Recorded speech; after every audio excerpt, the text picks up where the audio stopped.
Seja bem-vindo ao canal da LAO, o canal que te informa sobre os principais tópicos em oncologia. Eu me chamo Larissa, sou acadêmica de fonoaudiologia da Universidade Federal de Sergipe, Campus Lagarto. No programa de hoje, iremos abordar um programa de papo oncológico, no qual iniciarei dando os conceitos principais e depois uma entrevista com um especialista da área. No programa de hoje, o tema solicitado foi atuação fonoaudiológica no câncer de cabeça e pescoço. Para especialista da área, convidamos a professora doutora Ariane Damasceno Pelicani, que é do Departamento de Fonoaudiologia do Campus Lagarto. Agradecemos a sua participação, professora.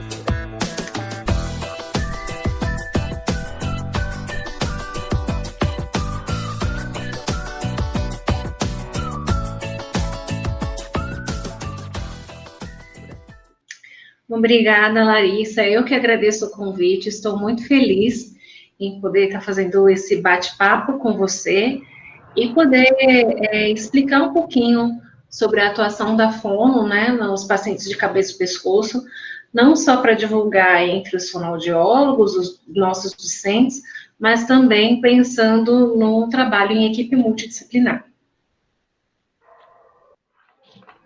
Então, vamos lá. O tema do papo oncológico ficou atuação fonoaudiológica no câncer de cabeça e pescoço. E aí, colocamos em primeiro ponto as áreas que o câncer de cabeça e pescoço pode atingir. Então, ela pode atingir a cavidade oral, como também a glândula tireoide, a cavidade nasal, a faringe e a laringe. E aí também pensamos em falar um pouco sobre a prevalência, já que os fatores de risco aumentam mais em homens fumantes e que têm a utilização de álcool. E aí, como podemos ver, no sexo masculino, temos o câncer de cavidade oral em 5º e o de laringe em 9º. Já nas mulheres, como a prevalência de fumantes e que consomem bebidas alcoólicas é menor, o câncer de laringe não aparece entre os 10, mas nem a da cavidade oral também, mas a da glândula tireoide aparece em 5º.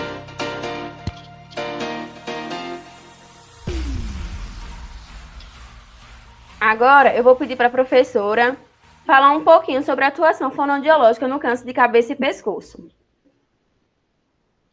Tá certo. Bom, a atuação do fonoaudiólogo no câncer de cabeça e pescoço, ela envolve temos várias possibilidades aí de atuação, tá certo? A gente pode atuar tanto na fase pré-operatória, em que eu vou fortalecer o vínculo com o meu paciente, vou começar a atuação em equipe multiprofissional, então eu vou conversar com o cirurgião de cabeça e pescoço, com enfermeiros, ver, dependendo da cirurgia, como vai ser a questão com a odontologia e também muito com a psicologia. Vamos trabalhar nessa atuação pré-operatória toda a conscientização e a participação da família. Eu considero, Larissa, a questão do envolvimento familiar muito importante, né? Porque é algo que a questão emocional do paciente vai estar debilitada e dependendo do local da cirurgia, se é uma cirurgia com uma extensão muito grande, em que ele vai precisar de enxertos, né? Que vai pegar toda a questão da harmonização da face e também da comunicação, pode trazer vários impactos para esse paciente e na questão da qualidade de vida também. Então, eu acho que o trabalho com a psicologia eu particularmente gosto muito, tá?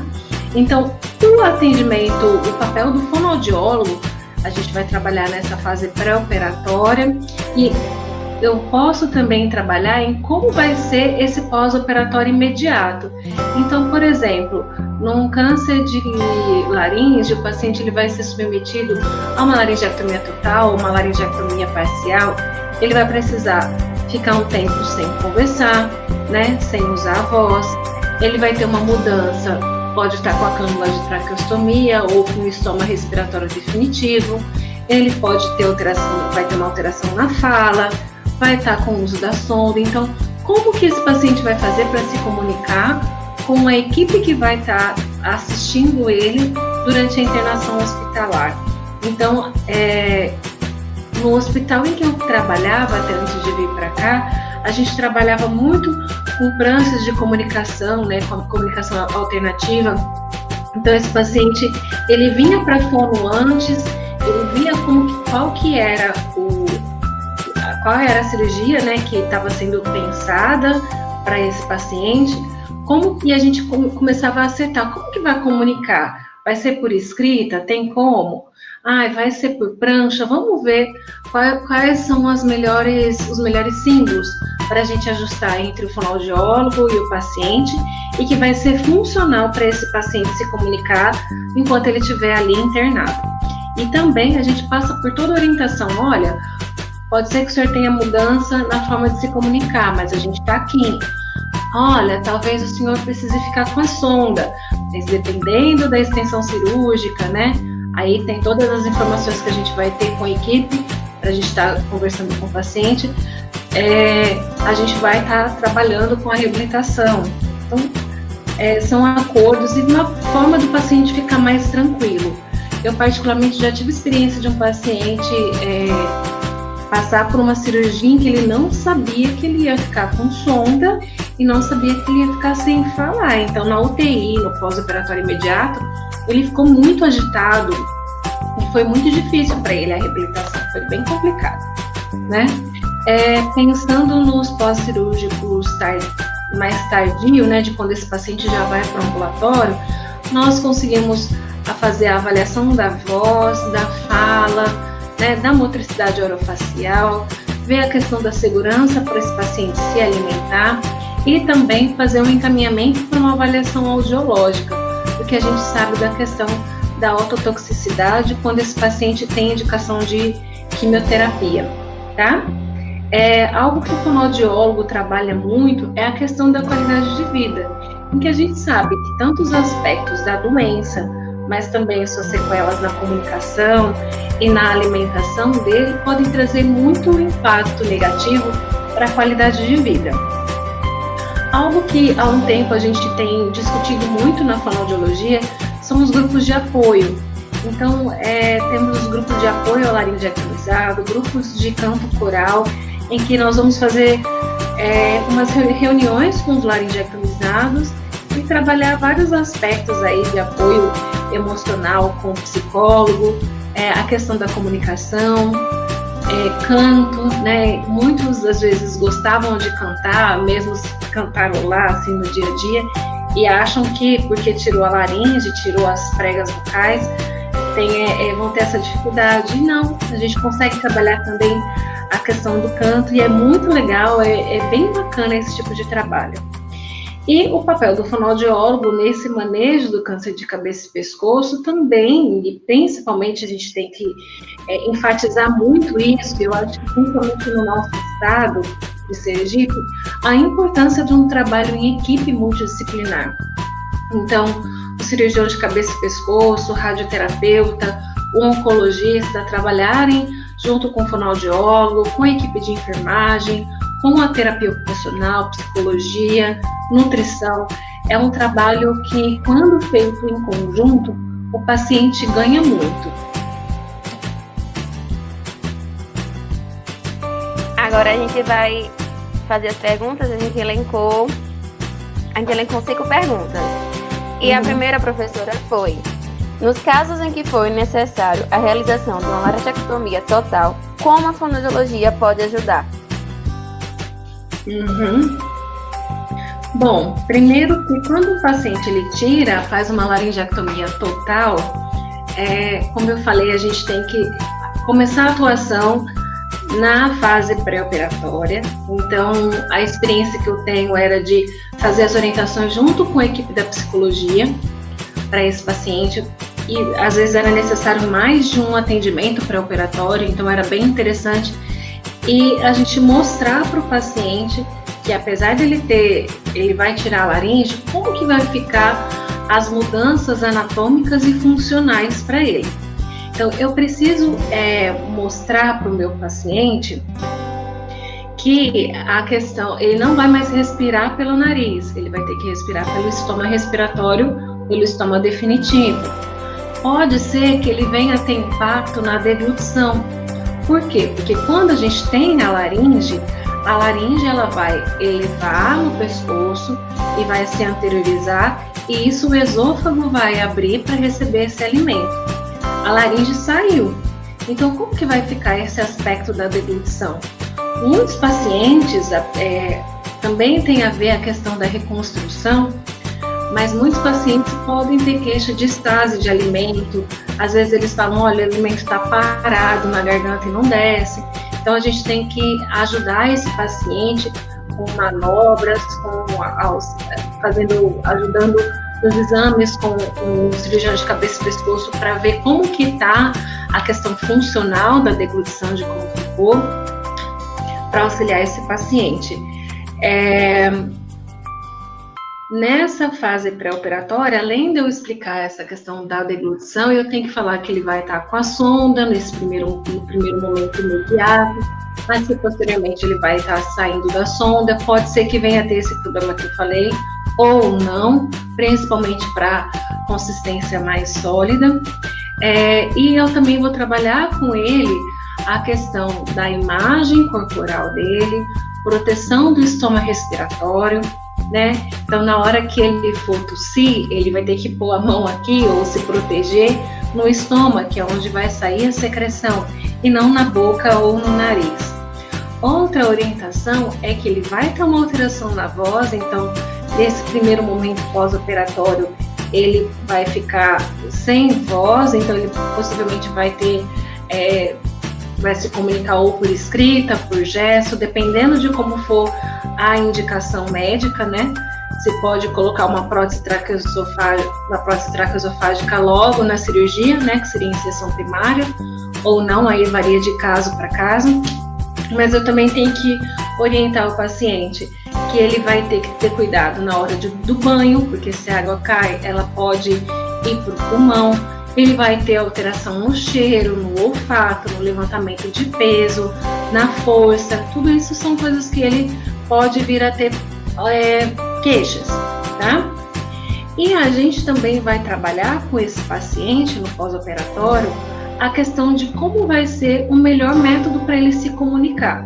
Então, de métodos que a gente tem, os 3 principais são a laringe eletrônica, a prótese traqueosofágica e a voz esofágica. Eu vou falar aqui um pouquinho sobre os prós e contras de cada um, tá certo?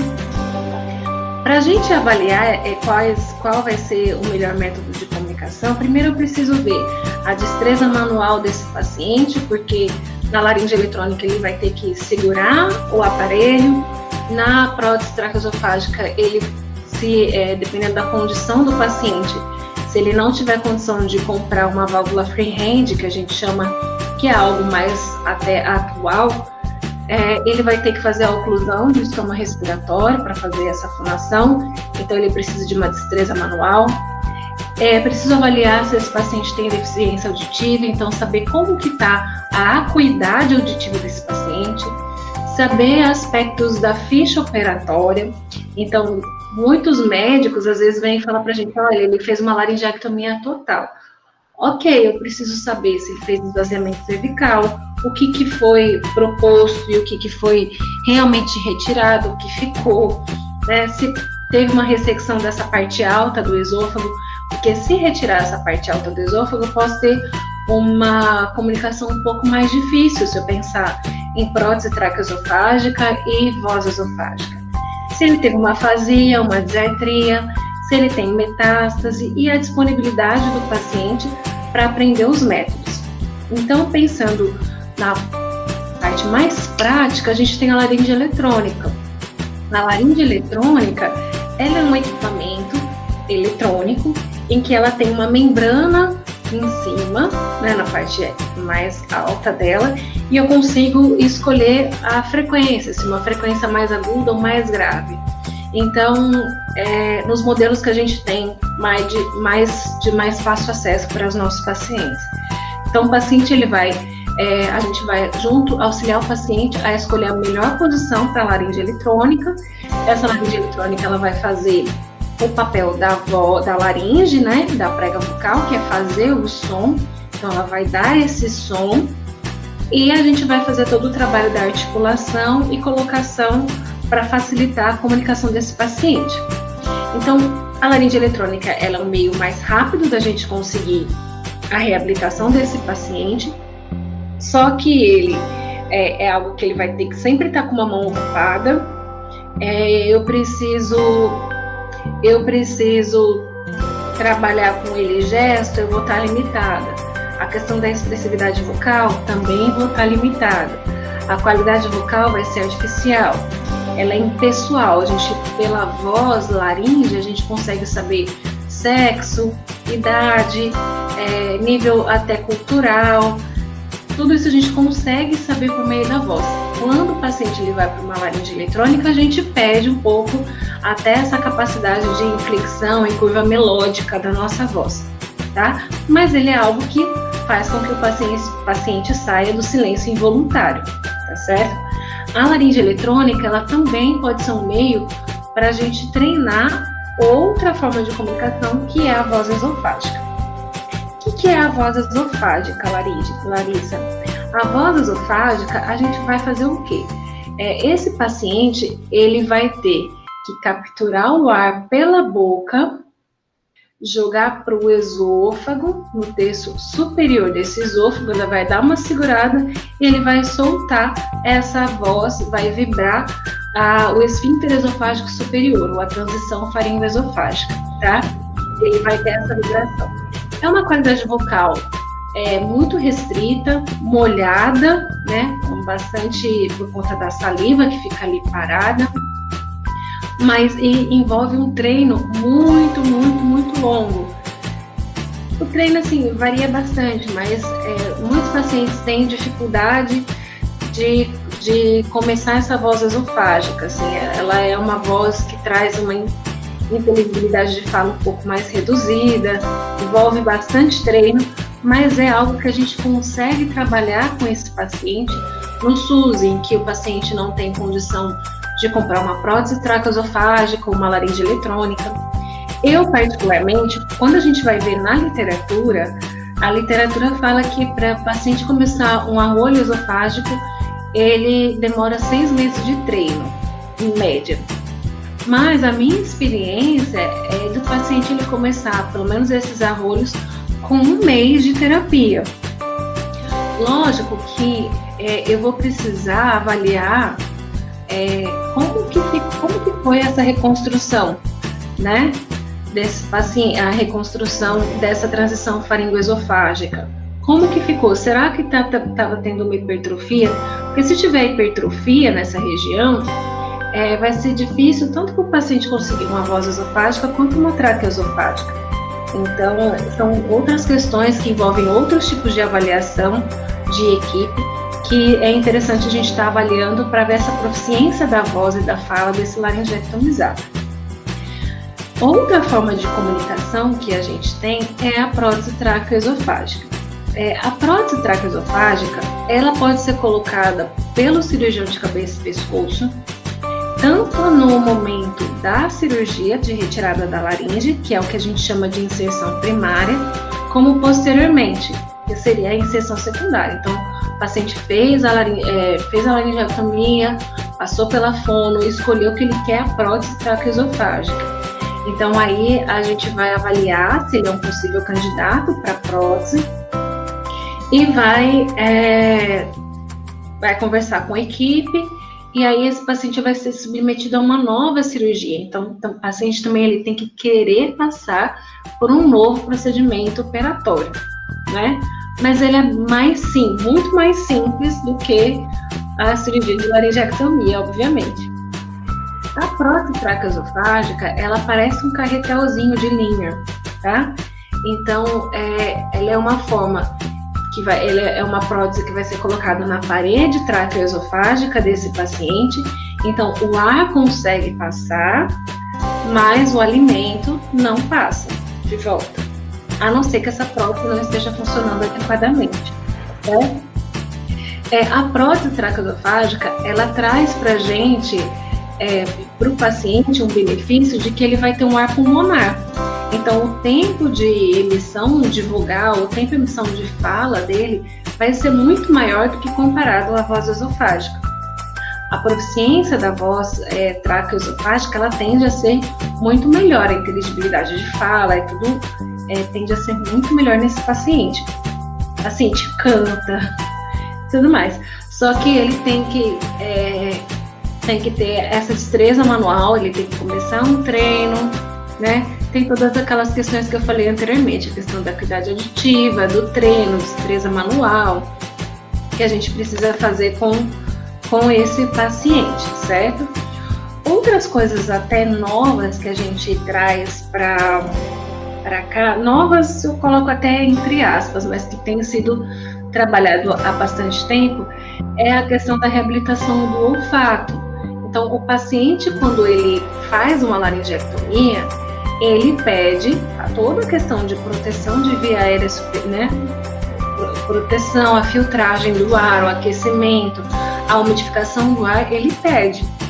E com isso, ele também pede o olfato. Então, dentro da fonoaudiologia brasileira, ela já tem trabalhado bastante com a reabilitação olfativa desses pacientes, o que traz um ganho muito grande para a qualidade de vida, né?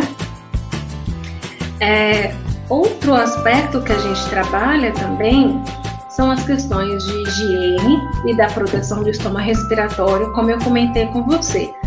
Eu, particularmente, quando eu penso em proteção do estômago respiratório, eu gostava muito de trabalhar com a terapia ocupacional. Eu gostava muito no hospital em que eu trabalhei antes de vir para cá, o atendimento, que é o Hospital Estadual de Américo Brasiliense, no interior de São Paulo, a gente ganhou vários prêmios de práticas de humanização.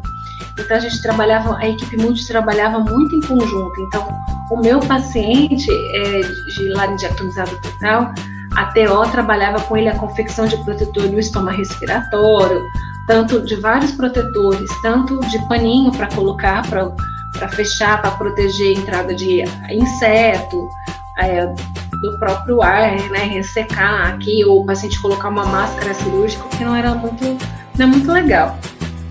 Então, a gente trabalhava bastante, e protetores de banho, para protetor de banho, ou protetor, vários tipos de protetores para esse paciente, então era algo bem, bem legal. E a higienização, quando a gente pensa em prótese traqueoesofágica, é muito importante o fonoaudiólogo orientar a limpeza dessa prótese traqueoesofágica para não dar fungo, né?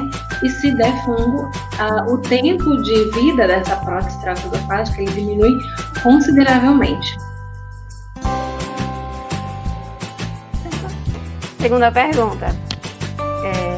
Como a fono pode atuar em pacientes que passaram por rádio e quimioterapia? O fonoaudiólogo, ele vai estar fazendo, Larissa, um acompanhamento desse paciente. A radioterapia, os pacientes de cabeça e pescoço, muitos vão passar por uma dose de radioterapia aí considerável, né, e pode trazer algumas complicações. A principal que a gente vê é a xerostomia, que é a diminuição da saliva desse paciente. E falo xerostomia, que é o que a gente mais vê, mas pode ter uma alteração tanto na produção dessa saliva, que pode vir até uma celorreia. Mas o que a gente costuma mais ver é a xerostomia. Então, esse paciente, ele pode achar, por exemplo, ver com queixa de que está comendo concreto, que a textura do alimento mudou, né, quando ele tenta comer, pode sentir dor, então pode vir a trazer, a radioterapia pode trazer feridas na boca. Então, a fonoaudiologia, ela tende a acompanhar e, com as nossas práticas, tentar reduzir esses impactos. Então, a xerostomia é uma delas. A gente tem o trismo também, que é a diminuição da abertura de boca, né? Então, ele vai ter uma limitação, vai ter dor tanto na musculatura quanto na articulação temporomandibular. E esse paciente pode vir a ter uma diminuição do peso dele. Então, no ambulatório que eu trabalhava e até fiz o meu aperfeiçoamento, a gente fazia um acompanhamento do paciente que estava em radioterapia por conta do câncer de cabeça e pescoço, para acompanhar também a questão de peso junto com a nutricionista.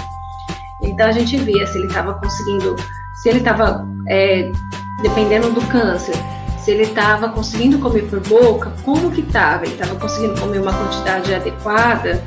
Estava precisando fazer mudança de consistência, algo que a fono pode trabalhar, ou não, esse paciente está perdendo muito peso, está tendo muita dor, não está trazendo nenhum benefício, ele está mais tendo prejuízo. Então, às vezes, a sonda nasointeral podia ajudar. Então, a gente podia estar fazendo indicação da sonda, mas conversando sempre com a equipe multi, tá? Então, vinha essa questão da disfagia, orientação da sonda. E também algo que a gente tem aqui no estado, a professora Priscila, da audiologia do Departamento de Fonoaudiologia de São Cristóvão, ela faz um trabalho muito bacana no Hospital de Urgência aqui de Sergipe, que ela faz também um controle, um acompanhamento dos pacientes oncológicos que vão para a quimioterapia, para a questão da ototoxicidade. Então, é um trabalho muito legal, porque os pacientes vêm a ter queixas auditivas e o fonoaudiólogo é o profissional e que tem que estar acompanhando esses pacientes e discutindo com a equipe. Então, aí entra uma outra área, porque quando a gente pensa em câncer de cabeça e pescoço, a gente tende a dar uma esquecida um pouco na audiologia. Ela é extremamente importante, porque se esse paciente tem uma queda na acuidade auditiva, como é que eu vou trabalhar toda a questão da reabilitação da fala e da voz, né? Então, eu acho que é algo que a gente tem que sempre estar muito atento. Terceira pergunta. Quais os avanços da fonoaudiologia para a reabilitação dos pacientes acometidos com câncer de cabeça e pescoço? A fonoaudiologia, na parte oncológica, né, a fono-oncologia, que a gente chama, ela vem crescendo muito. A gente tem várias equipes aí no Brasil muito fortes trabalhando, né? E nós temos vários grupos de pesquisa e tudo mais, mas o que me chama muita atenção, a gente tem aí, pensando em reabilitação de fala, a gente tem alguns novos tipos de laringe eletrônica com variação de frequência, temos filtros por exemplo, o paciente, ele tem o estômago respiratório, então a gente tem filtros que, como ele não tem mais a umidificação, a proteção do nariz, né, filtragem, a gente tem filtros que fazem esse tipo de trabalho, né, e a gente adapta no paciente, então já traz uma melhora da qualidade de vida, é algo que a fono tem que estar antenada para isso. Temos a válvula freehand, que é algo que o paciente não precisa desse manejo. Temos trabalhos aí com canto na reabilitação do paciente oncológico. Lá em Ribeirão Preto, a gente tinha treinos de canto também, além da reabilitação fonoaudiológica, a gente colocava eles para fazerem provas de resistência de fala, de voz e trabalho com canto, para melhora da flexibilidade vocal, e era bem interessante a resposta que a gente tinha, é bem legal. Temos trabalhos também aí com ultrassonografia, o uso da TENS para melhora para ver se a gente consegue ganhar um tempo, diminuir o tempo do paciente em reabilitação, né? Temos eletroestimulação aí que entra dentro da TENS. Então, são alguns exemplos que a gente tem para trabalhar com esse paciente. Agora, a última pergunta. O fonoaudiólogo pode intervir quanto ao diagnóstico precoce e, se sim, de qual maneira? O fonoaudiólogo, ele como um profissional da saúde, ele deve estar atento ao diagnóstico precoce. Na fonoaudiologia, nós trabalhamos muito com campanhas de orientação. Então, nós temos em abril o Dia Mundial da Voz, né, dia 16 de abril, e em julho nós temos a campanha do Julho Verde, que até na nossa universidade a gente fez o ano passado com um ganho muito legal de participantes, foi bem bacana. Então, essas duas campanhas, e também tem a campanha do tabagismo, né, contra o tabagismo, ajudam o fonoaudiólogo nas questões de prevenção e promoção de saúde.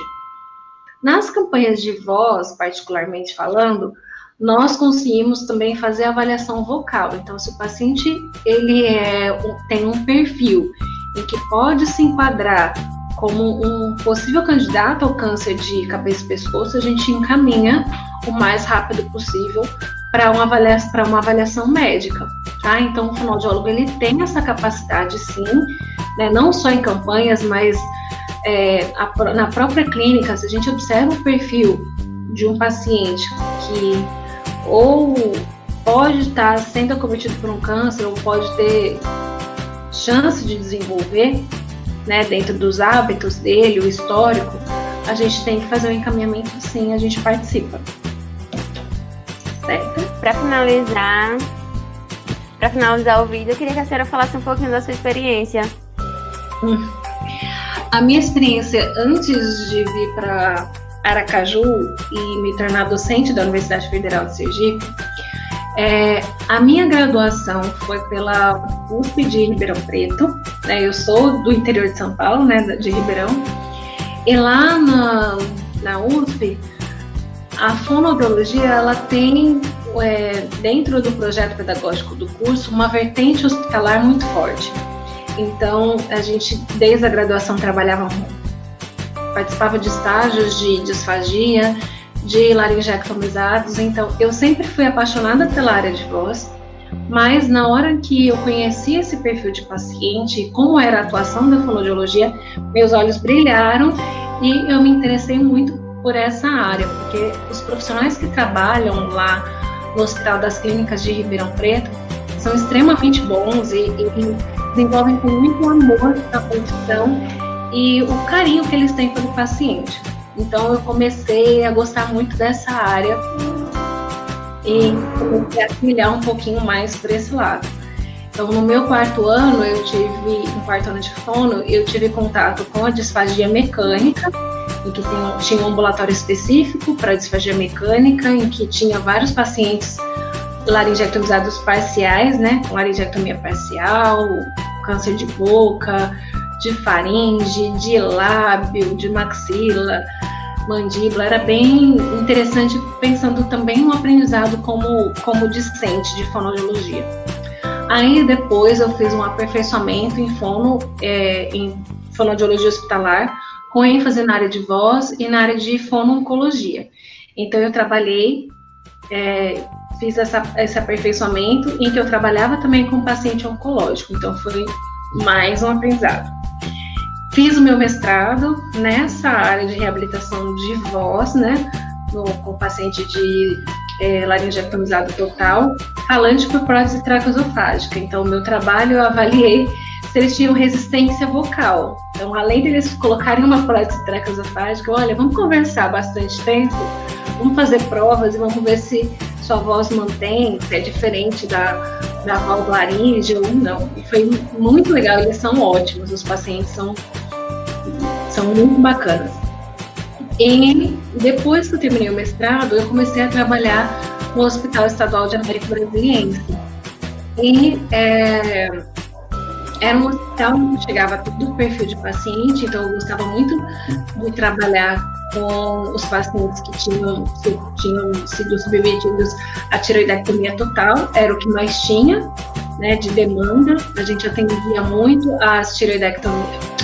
às paralisias laríngeas em decorrência das tiroidectomias, então trabalhava muito a questão de voz e deglutição desses pacientes. E acabei sendo conhecida, eu e a Janaína, que trabalhava comigo. Muitos fonoaudiólogos da região encaminhavam o paciente laringectomizado total para a gente fazer a reabilitação. Então, acabava que chegava bastante paciente laringectomizado precisando de cuidados fonoaudiológicos. Então, vários apareciam ali precisando da gente. Era bem interessante. Então, teve um paciente até que me chamou muita atenção, que eu falo muito na aula e provavelmente talvez eu tenha falado até para você. Mas era um paciente em que ele tinha feito uma laringectomia supracricoide, se eu não me engano, e ele ficou muito tempo com a cânula de traqueostomia e não conseguia, a reabilitação da deglutição dele estava muito complicada. A gente tentava várias técnicas, ele tinha um edema na região retrolaríngea ali, né, posterior, muito grande, e estava muito complicada a reabilitação, e esse paciente foi submetido a uma laringectomia total, uma nova cirurgia. Então, ele não quis evoluir para a voz esofágica nem para a esofágica, ele queria a laringe eletrônica, ele queria sair do silêncio o mais rápido possível. E foi um paciente que a gente fez vários tipos de treino, porque ele era taxista na cidade, e ele queria voltar a conversar, então a gente começou a trabalhar com ele questões de limitação até social, porque ele sempre estava indo com a família achava que tinha que falar por ele. Então a gente começou, não, vamos lá que o senhor consegue. Então começamos a trabalhar com ele, olha, dá para você se comunicar com a laringe eletrônica com todo mundo, vamos lá. E aí o filho dele fez um programinha para ele conseguir se comunicar com os clientes quando ele estivesse dirigindo. Então, por tablet, assim, a pessoa ligava e ele falava que tinha um problema na voz, mas que ia atender. E foi muito bacana, foi um paciente que me marcou muito, porque quando ele soube que eu ia embora também, ele foi lá me abraçar, e a gente teve uma proximidade muito grande. É um paciente que me marcou muito como profissional e como pessoa, assim, toda a reviravolta que ele fez na vida dele e o quanto ele agradece a fonoaudiologia. É algo que marcou bastante. Então, professora, agradeço a sua participação no nosso vídeo. Peço para que as pessoas que assistiram deixem o like, se inscrevam no canal e não esqueçam de preencher o link que vai estar abaixo para poder receber o certificado. Obrigada, professora. Obrigada a você, Larissa. Estou à disposição da Liga de Oncologia. O que vocês precisarem do nosso departamento, nós estamos à disposição. Tá bom? Tá bom, obrigada, professora. Obrigada.